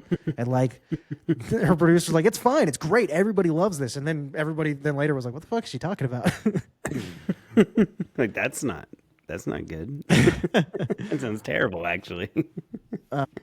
4 hours after they finished writing the song, after it was all complete, Diddy called Dr. Luke to say that they should do a song together. And so he came to the studio later that day and then recorded his portion of the song, which is like, I actually, it was almost something where it's like, I've heard that song a million times and I almost had never really registered the fact that it's Diddy who says, when she says, wake up in the morning feeling like P. Diddy. And he's like, what's up, girl? And then she's like, glasses on, I'm about to hit the city. And he's like, let's go. And that's it. He just comes in and says 2 words and then he leaves and he's not on the song anymore. No, I never knew that was even him. Yeah, I thought that was weird. She has since changed the lyric of that part. Now when she does it live, she says it's wake up in the morning like fuck P. Diddy, and she puts her middle finger up and the crowd cheers. Yay. Fuck that guy. A lot of people did, though. Fuck that guy. Yeah. I might want to... Sorry. Like, now it's like a checklist. Now it sounds like it's a checklist. Wake up in the morning like, fuck P. Diddy. Okay, that's my first thing on. Okay, and then I have to go and brush my teeth after With the that. bottle of Jack. She should change that. Maybe just take his name out completely. Wake up in the morning like, wow, I'm pretty. Just there's a million things you could change it to. She cited the Beastie Boys as an influence for this song. Just thought I'd put that out there that she said that they influenced her to write this. The party aspect of it, they were pretty party heavy in the early days, and she was pretty adamant about the fact that she was just writing what she knew. Like she's like, this is literally how my life is. She was a young 20-something-year-old. She would go out, drink until she couldn't stand anymore, come home, wake up, and drink away her hangover and go into the next party. So it's very much a glorification of a somewhat trashy lifestyle, some would say. So Well, yeah, but it is what how it many is. people did that do that because of these like songs, if anything, are influenced by that. Yeah, or it's people were already doing that kind of stuff anyway, and they're like, hey, this song is speaking to me personally, so I'm gonna go ahead and bump this one every time I'm out doing this stuff. Which that's so much of music anyway. So who am I to cast stones? This song actually was pretty well liked by critics. I was surprised to see, reading through all the reviews from the time. People were overwhelmingly positive. People liked it. Yeah, I thought it for sure it was going to be something that people thought was, empty trash or whatever, but it wasn't the case. People thought it was kind of cool. They did compare it to Just Dance. I saw a lot of that going around from Lady Gaga. Had come out Oh yeah, the year prior or 2 years prior, but yeah, it kind of was like, I never really pieced that together, but I could hear it, but that's a lot more poppy and yeah, I don't know. more musical than this one. Yeah, Yeah, but that's it for the top 5 songs on the Billboard charts. There were some other things on there that we can talk about a wee bit. I mean, looking at this list, it all came rushing back to me, the sense of being that annoyed little, high school senior, college freshman, being like, mainstream music is so bleh, you know what I mean? There's a lot of very just earworm pop songs. I mean, Airplanes was number 6 on the list. Dynamite by Tayo Cruz, Bedrock by Lloyd and Young Money, Rude Boy by Rihanna, Cooler Than Me by Mike Posner. I mean, this was all stuff that as it came out, I was like, oh man, it's just like, feels like this stuff is so manufactured to be listenable, yeah. I mean, it definitely is. Yeah, and re-looking at a lot of it, I'm, like a G6, Just a Dream, Find Your Love. I'm a bee. Yeah, Black like Eyed this, Peas. so much of this stuff that like when I first saw it, I was like, oh my gosh, I remember so much this generation of music and what it felt like when all this stuff was coming out, and everybody singing Airplanes. Everybody was singing that song in the car when you were driving around. And that initial wave of nostalgia was very nice, and then very quickly was like, yeah, I'm never gonna listen to any of this stuff though. No, going through even the list that you make, I was like, ugh, all right, can I skip this song? I'm gonna skip this song. It's like, oh, because I felt exactly the same way. It was very much like, oh yeah, I remember this. Oh, I don't want to though. Yeah. I usually do. Most of the time, it's a longer list than this. I had a hard time. So often, I'll go through and I'll be like looking through all of the releases that came out that year and see so many that I'm like, oh, cool, I have to put something from that album, this album, that. And this one, I only ended up putting like 14 songs that were not from the Hot 100. And there are a lot of weird ones. I mean, I don't know that this is necessarily anything that most people were listening to, but if you were like a hipster little indie college kid like myself at this time, well, then you might have been listening to Foxy Shazam or Dr. Dog or Murder by Death. The Arcade Fire, that was a big one that people liked. Mac Miller with Kicking Incredibly Dope Shit. Oh yeah, that was a cool one. The Black Keys were breaking into the mainstream at this point, kind of stepping away from the really heavy blues stuff into more, they were tightening up their sound. That song was really big, Tighten Up. And Waka Waka Africa, I mean, that song was very popular. Waka Waka Africa, the Shakira song. Yeah, I don't know, like just these Ludacris, Nelly, like I don't know, they're just like all these pop artists. You know what I mean? It's very like pop centered. My favorite song from this list now is probably Rill Rill by the Sleigh Bells. I like that one a lot. That was a garage classic back in the beer pong days. Yeah, it was. Yeah, I gotta say I didn't resonate with this year considering how young we were. I think I graduated in 11, so I was a senior. Oh, yeah. when all so it definitely was not the I mean it was music I heard every day, you know. It's very But funny that I think that for the majority of the population, when being like, "Oh, this is the year that you graduated high school," they'd be like, "Oh, so I'm going to know and love all of these songs." And for us, it's like, "Well, it was the year we were seniors and we were older in high school and stuff, so we know for a fact we're going to not really have any sort of experience with most of this music. It was outside of our wheelhouse. Oh, it's popular, yeah. Then we didn't like it. yeah. A I couple of mean, them, and now I would like to say it's not just because I was cynical 18-year-old. It's yeah, also because I can listen to this so many years later and still be like, yes. not for me. Very often when I look back at like the 90s stuff or whatever, it's like, yeah, I was a little kid. A lot of this stuff wasn't going to be something I wanted to listen to when I was a child. And now I can appreciate it. But this is one that, yeah, very much, like I said, right away I was thinking, oh, wow, cool. I like all of this stuff. And then pretty quickly I was like, actually, I don't really like it.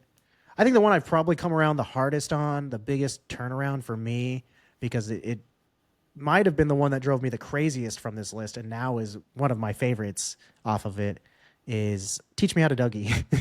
That song is really fun. When it came out, I was like, oh god, this song's so stupid. It's so simple, and everybody loves it and can't stop And doing a stupid everyone, dance. yeah, dancing to it, Yeah, it's like the doing dance isn't Dougie. even like hard to do. Why would you have to be taught how to do that? It's like that's the part of the fun of it. It's accessible, you know.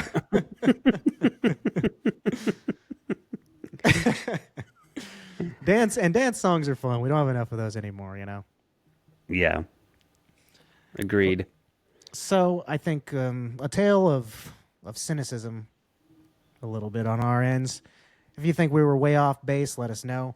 There was a big part of the release schedule that I was looking at that was stuff that I have no frame of reference when it comes to. I know that it was so popular among a lot of people I knew were the types of bands that were like Chiodos and things like that. That were sort of like, I don't even know what type of music you call that stuff, but like that kind of hardcore or whatever emo stuff. I don't know what it is. There's a lot of that type of music. It was very popular. I can remember everybody wearing the T-shirts for those types of bands. It like Yeah, I don't know, Attack like Attack, is that a metal. band like that? Yeah, yeah. Those types of things I remember being extremely popular, but I don't know who any of the artists are or like what any of the popular songs were, so I didn't know who to put on the list. Like an example of that sort of thing was Sleeping with Sirens. I was like, I know that they were popular. I don't really know what they sound like or who they are, so I just put one of their random songs on there. Well, I think that what happened was we all grew up with the Fallout Boys and you know what I Yeah. mean? I think that that was popular for our generation. And then I think that a lot of those kind of people transitioned into like more of the hardcore kind of side of that. And I think that's what that music falls under, in my opinion, without having too much background or like knowledge about it. Yeah. Just the experience that I had from the people who were listening to it, they went from being those kind of like Fall Out Boy, My Chemical Romance to these more hardcore bands that I didn't really listen to either. I Yeah. listened to like more like punk hardcore music, so it was a little different, but I know what kind of genre you're talking about. Yeah, yeah. I just looked up like Chiodos, they come up as post-hardcore is like what the title of that genre is, Okay, apparently yeah. on Wikipedia at Hmm. least. Now we shift focus away from the Billboard Hot 100 singles chart over to the box office. That's too boring. I'm bored already. Yeah, I mean, you lost me, I'm and gonna, I'm part of it. I'm just gonna retake that. Oh, I can't even just leave it in there for the joke. Okay, we're done with music's over now. Woo! High energy. Okay, we are done with the Billboard charts. We're moving over to the box office now, and we are going to talk about what was number one in the country. And this time we also have a quorum because it's number one worldwide as well. We typically, Great. yeah, we just look at the U.S. because these numbers are different for different places, and I don't know what people in other countries like. Can't speak to their sensibilities, but I know what we like in America. And that's spectacle, and I know that because back on December 18th of the year 2009, the movie Avatar was released into theaters. had a budget of $237 million. Opening weekend made $77 million. And in the year 2010, in the U.S., it made a total of $466 million. All things told, the worldwide gross is sitting at a comfortable $2.9 billion. Jeez. Money, money, money. Yes, lots of it. Yes, this was written and directed by James Cameron, starring Sam Worthington and Sigourney Weaver and Zoe Saldana. What's your experience with Avatar? You remember this one coming out, I'm sure. Yep, I watched it with my good friend and his grandfather. It's a funny thought to picture a grandfather watching this. Well, he was cool, if you know what I mean. Smoked weed with us. So. Nice. And we went and we watched this movie, and it was crazy. I'll tell you that. Like, the effects of this movie when it came out was like mind blowing. Couldn't believe it. It was out of this world, and it made I think most people not worry too much about the storyline, because I really liked this movie the first time I watched it, and now looking back on it and watching it again, and everything looks like this now, so it doesn't impress me. So I was not impressed by this movie watching it a second time. Is this only the second time you've watched it? Pretty much, yeah. I might have watched bits and pieces before, but I've definitely never sat down and watched this 3.5-hour movie. Yeah. Front to back until now. Yeah, it's been that long. Yeah, I do remember seeing it in high school. I was of the opposite mind when it came out. I was one of the people who was like, annoyed by the story of it. I was very pretentious. I still can be a bit pretentious when it comes to movies, but at the time I just didn't like anything anyway. So sure, it looks great, but I remember being in school and then there was a kid in my Spanish class who was standing up and he was like, if Avatar doesn't win the Oscar for best movie of the year, then I have no faith in the Academy or something. And I was like, are you kidding me? That movie was not that good. And he was like, that movie was the most amazing thing that I've ever seen in my life. The most amazing thing my eyes have ever witnessed. And when he said it like that, I was like, I guess I can't fault you for that. It does look really cool. I think that was the appeal. It's the only reason I wanted to watch it. It's the sizzle and not the steak, as I was saying earlier. It looked exciting. For me, too, I think, especially now, when it comes to like the second one coming out, I'm like, just go play a video game. If you think it looks cool or whatever, you haven't seen something that looks this phenomenal, I'm telling you, go play Horizon Zero Dawn. Looks just like that, but you get to control the person, Now it does. Yeah, now. I think at the time that was my feeling. Like, did you see Red Dead Redemption? I mean, video games have come a long way. That's how I was thinking about it. That being said, too, there are some aspects of it that are I'm first and foremost, Sam Worthington is not good in this movie, I think. I think it was a miscast for sure. Initially, the studio wanted to either have Matt Damon or Jake Gyllenhaal for the role of Jake Sully. Mm-hmm. But James Cameron wanted to go with someone who was more unknown at the time, so he went with Sam Worthington, who actually had been living in his car when he was doing the auditions. So I could tell. Seriously, dude, when I saw him, I was like, I get he's supposed to be like paraplegic, but like, I don't know. Like, I think, did they make him look skinnier, or was he just like that? Because he looked like, I think I have more body mass than he did in that movie. His legs are like in the chair.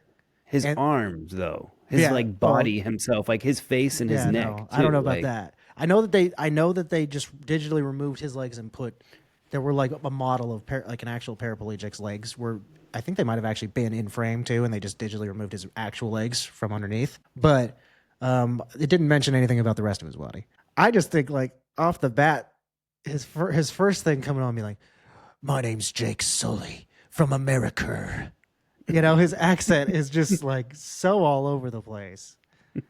And he said, as an Australian, he had an easier time learning the Na'vi language than he did mastering the American accent. It's like, it shows. And for billions of dollars worth of movie here, you kind of think you'd find a guy who does a more convincing job of sounding like the person he's supposed to be. Yeah. I didn't like him either. I think I started realizing that like the further it got into the movie because I think it again, it helps with the whole animation of half of it. You know what I mean? And then you see him like interacting with real actors and stuff like that as A human. as like a human, and it just like wraps it all up. You're like, okay, I can see you are not as talented as Sigourney Yeah. Weaver Yeah, or these right. other, or like, you know what I mean? These other people that you're clearly supposed to be doing this with. I think, oh, that was a weird portion of this was how much.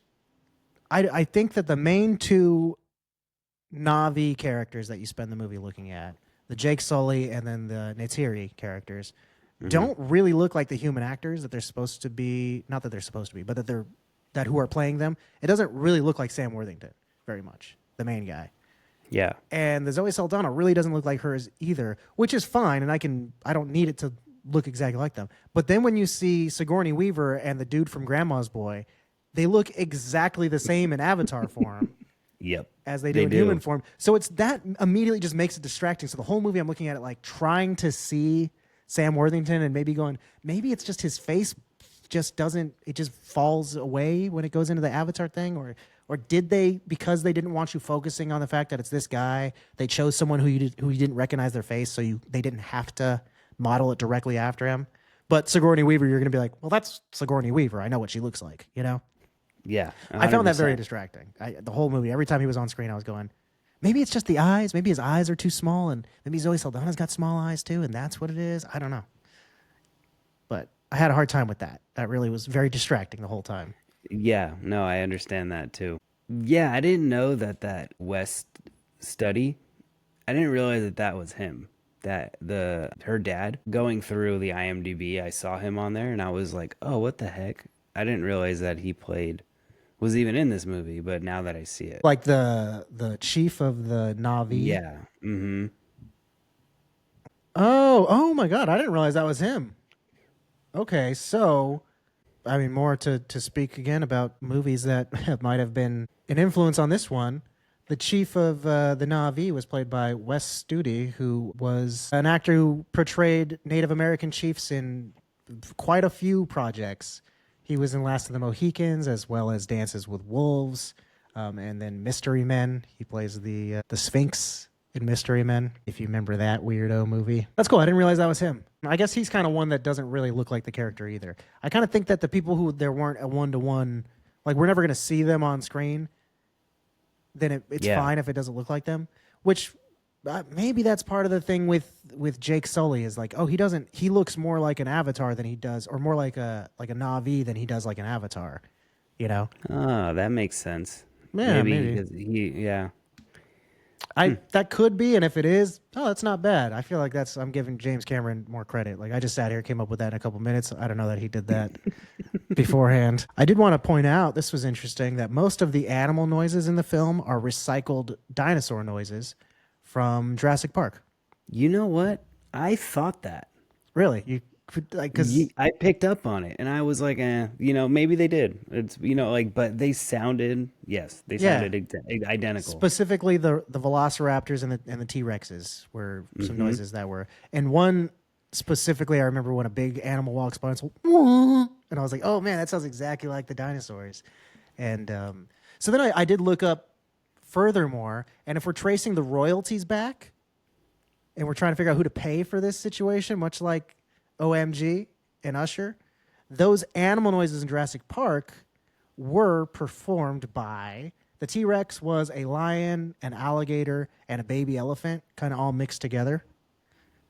So technically speaking, they should be getting the money for all these animals that are in Avatar. Wow. And then the raptors were baby dolphin, and then the one that I was like immediately, oh yeah, you hear that a lot. The baby elephant was kind of the high pitched noise from the Tyrannosaurus roar, Yeah. and then the walrus in the raptors' voices is more of the that type of thing. Oh yeah. And you hear that a lot throughout a lot of Avatar as well. Yeah.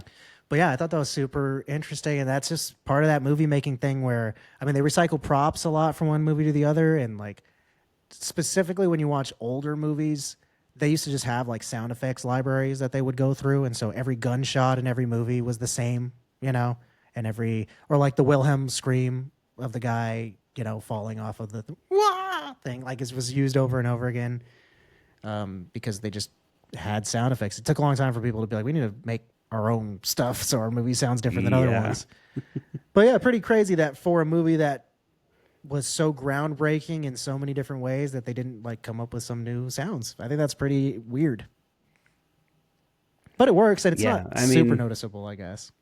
No, but there's always that Star Wars one that you hear in movies, the classic, like, "Wah!" Yeah, that's the Wilhelm scream. Yeah, it's been around for like 100 years or something like that.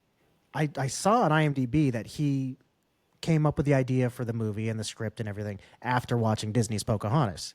But it was just on IMDb. There was no substantiation for it. So I had to go looking around for it to go, okay, you guys are just putting it out there as confirmation of this thing that everyone's been talking about for 15 years. Where's any sort of substantiation here? So I started looking around, and one of the original choices that James Cameron had for the role of Neytiri, the, native princess, was an actress by the name of Q'orianka Kilcher. And Q'orianka had played Pocahontas in the movie The New World from 2005. So we know for sure that he approached her after having seen her in a Pocahontas movie.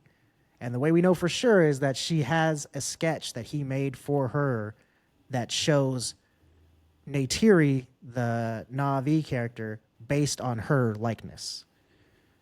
So prior to the movie coming out or anything else like that, he said, I'm working on this thing. Here's this character. I'm basing it on you and what you did as Pocahontas. So he did base that character on Pocahontas, specifically this girl's portrayal of it. And that also kind of leads me to think maybe he came up with the design of Neytiri first, then realized I'm going to get some shit if I cast the Pocahontas actress, went and cast Zoe Saldana and didn't change the face around too much. And that's why it doesn't really look like her. That makes sense. So here's some little interesting information to come to light. Food for thought. Mm-hmm. Take with it what you will. I'm not accusing James. James, you're more than welcome to come on here, defend yourself. I mean, I'm not gonna tell you no. Come on out here. I'm not afraid. Take you on right here, right now. This might work out really well for us, Mark. Some just sort of boilerplate stuff about the movie was it takes only 40% of this movie is live action. The other 60% is computer generated imagery. James Cameron was conceiving of the script and everything in the mid-90s. He was hoping to have it done by 1999, but the movie would have just been crazy expensive, and there wasn't really the technology there yet to do it. It wasn't until he saw Lord of the Rings, The Two Towers, and he saw Gollum that he thought, okay, I think finally we're at the point where I can start making this movie. So it took 4 years from pre-production till actually finishing it. And, say what you will about it being derivative and all that. It is a pretty substantial feat of technological, prowess, whatever you want to say. Yeah, some of the things that I watched was just some extra credit stuff was the way they built the animals that they ride on. I can't remember what they're called. Like the flying ones or the horsey ones? The flying ones that he catches and stuff. Mm-hmm. He got animal zoologists to help design what they would look like, and he had all these different features from different animals that he added in. But what they did was the actors were on top of mannequins that kind of looked like them. Mm-hmm. And going through the scenes, they would actually show the actors flying on them, where they'd actually counter their weight as they were going through and latching onto the wall. The actors are actually holding onto it and holding a prosthetic, a fake bow. For any sort of, there's maybe once or twice where the superimposition of putting a live action character up against so many elements of computer generated imagery is kind of a stark contrast. I think sometimes, there's specifically one of the scenes in particular was they're holding a big shipping container thing with the lab in it, and they're putting it down on the mountain towards the end of the movie. And you see the guys working inside, and it looks like there's just a screen with live action people in the middle of this big, screensaver, basically. But when they're actually obviously because of all this extra work they did behind the scenes, there isn't too much direct interaction between a living person and a CGI thing that looks really bad. Like there's not a whole lot of them holding something that they're clearly not holding, or like reacting to something and it looks way off. Like they did a pretty more or less perfect job of syncing up everything with real life and their performances, I think. Yeah, watching it though, I remember thinking like it's weird that the things that are CGI'd are the people. Yeah. That is You know funny. what I mean? Like the people that are like running around away from robots or whatever. Yeah. But I remember those scenes were kind of fun where you actually do see, because there's like very very little interaction between humans and the Navi like next to each other. So seeing him, like, they're holding the arrows and they look like normal arrows the whole movie, and then when you see them next to him and it's like gigantic spears going through them, and it's kind of cool to see the different sizes between the two people. Yeah, when you see it, when you first see it go through the front windshield of the airplane or the helicopter, whatever it is, Yeah. and they start spearing people, that was cool. Okay. Well, I'm trying to think of anything from the movie that was specific. Okay, you know what? I got something here. Okay. So, out of 2010 units of unobtainium, what are you going to give this movie? I'm gonna say 1,505 unobtainiums. That's a pretty good, pretty reasonable score. Not reasonable, pretty respectable is what I meant to say. I'm going to go a little bit lower. I think my dislike of this movie is quelled a little bit with my teen angst subsiding, so I'm not as spiteful towards it as I am now, or as I was then, but I still didn't really love it. I think I'm going to go ahead and give this one 1,200 unobtainiums out of 2010. Okay, that's it for Avatar. So long, good riddance. There were some other movies that came out in the year 2010. Go ahead and take a look at some of them. Just off the top, the big important ones, the ones that everybody was talking about, the ones that these are going to be the ones people remember for many years to come. Movies like Inception, hugely important. If Avatar hadn't come out, I think Inception probably would have been the one everyone talked about for this year. Yeah. It was on everybody's lips. Is the top still spinning or is it not? You also had The Town, The Social Network, 127 Hours, Black Swan, Shutter Island, True Grit, Blue Valentine, and Winter's Bone. All were pretty well regarded, I feel like. Some other ones: Toy Story, Alice in Wonderland, Iron Man 2, Harry Potter and the Deathly Hallows. Yeah, Harry Potter, Deathly Part Hallows one. Part 1 was, Yes. culmination of many years of movie going for many people. I kind of had that under kids' movies because that's like, I know that one was sort of more towards young adults, but they started off as kids' movies. But you said you had Toy Story 3, huge year for Disney, Pixar, and just animation stuff that would last for a long time. Every year you have a bunch of like non-Disney stuff coming out, and a lot of it doesn't really stick usually. But this year you had Frozen, Toy Story 3, and Tangled, but you also had How to Train Your Dragon, Despicable Me, and Megamind all came out.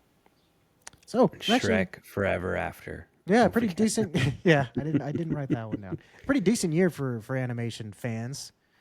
Computer animation was just becoming the norm for everything. There was no more hand drawn stuff coming out. But How to Train Your Dragon, like they're coming out with a live action version of that now. Despicable Me is like the one new intellectual property in the past 25 years that's come around, like since Ninja Turtles or something. Yeah, Illuminations. They put Illuminations on the map. Yeah, like I guess since like SpongeBob, I would say there has not been a mascot for cartoons that have taken off like this in merchandising and being just used as, advertisements for anything for the future from now on. Whether or not they have a movie coming out, it doesn't matter. They're just now are a well-known cartoon character. There were a couple other things though, like Diary of a Wimpy Kid was pretty big for a long time. I know people still like that. The younger kids talk about that movie as being extremely formative to them.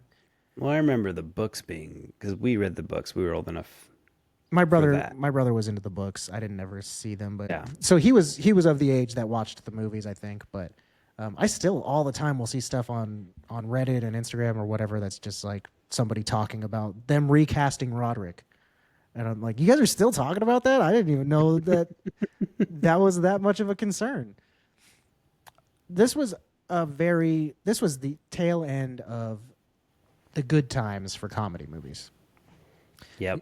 You don't really have them that much anymore. They don't do a whole lot of comedy movies. Typically, if they have comedies, they're just coming out directly to Netflix or Amazon or whoever.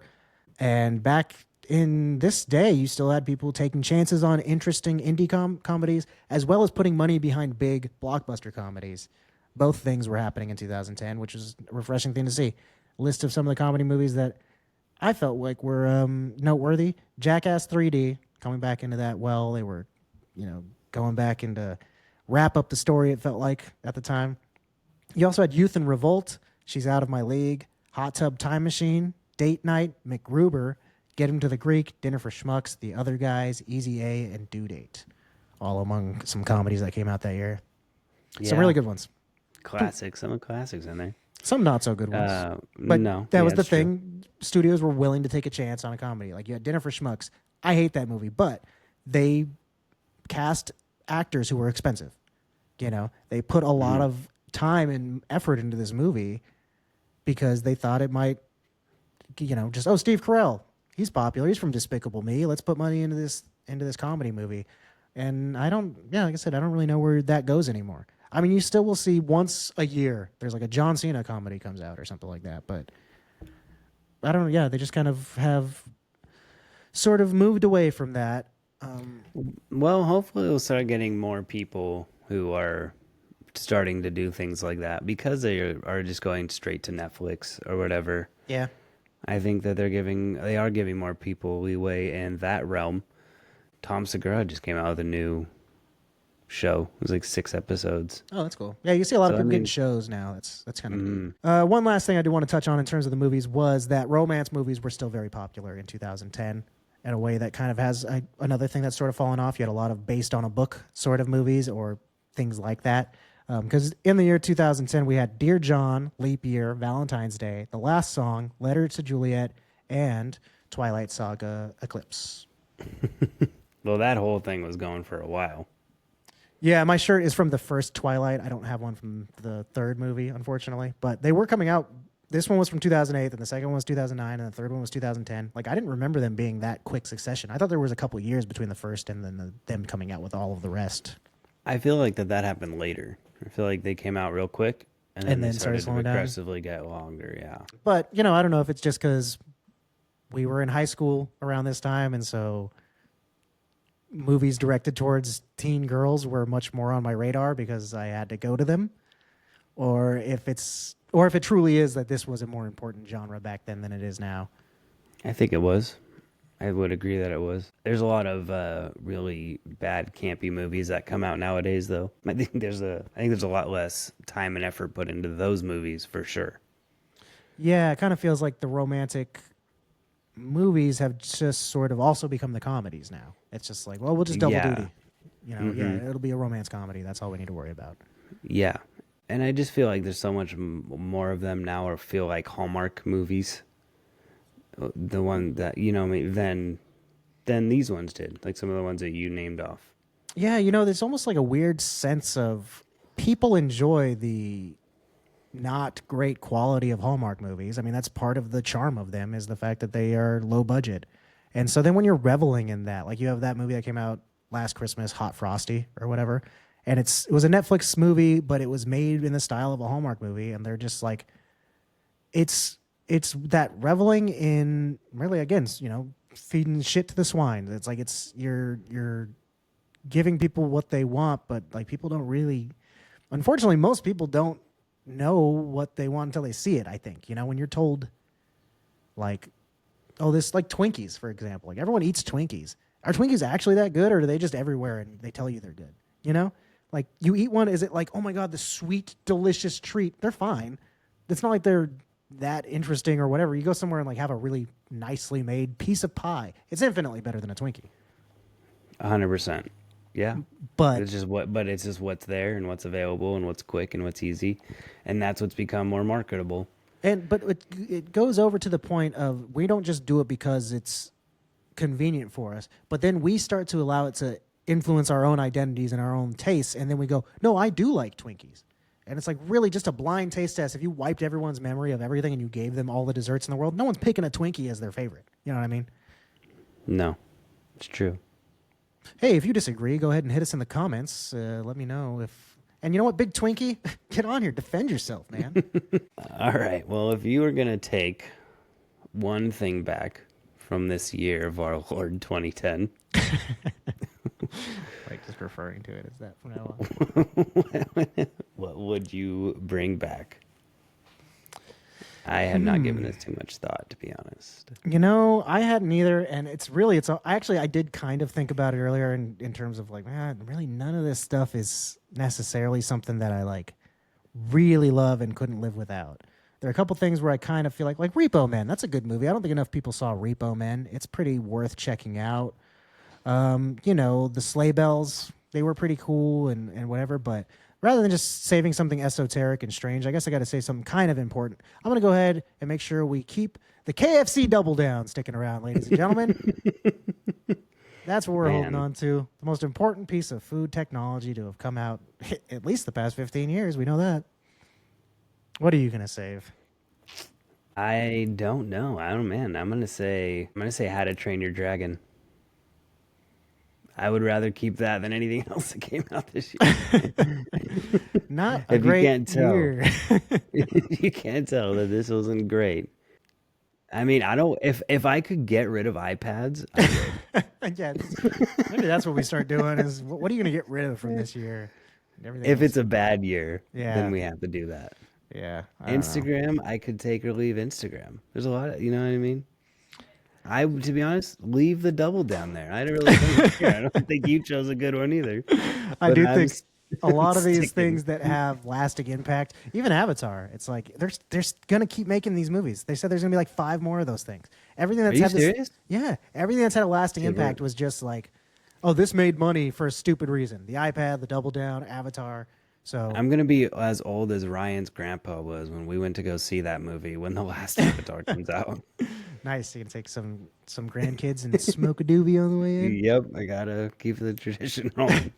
That's so funny to think you're gonna be a grandfather. Well, I was a child and my friend's grandpa took us to hit this joint. Grandpa, no. We all synthesize our weed directly into our brains now. That's the future, folks. You can thank James Cameron for that one. Well, I'm done with 2010, I think. I'm ready to put this one to bed. One of the few years that I'm going to look at and say, you know what I don't think when I'm looking back at that year? I feel like Mark's going to feel the same way. An example of something I don't say is that we wish we were then. Good night.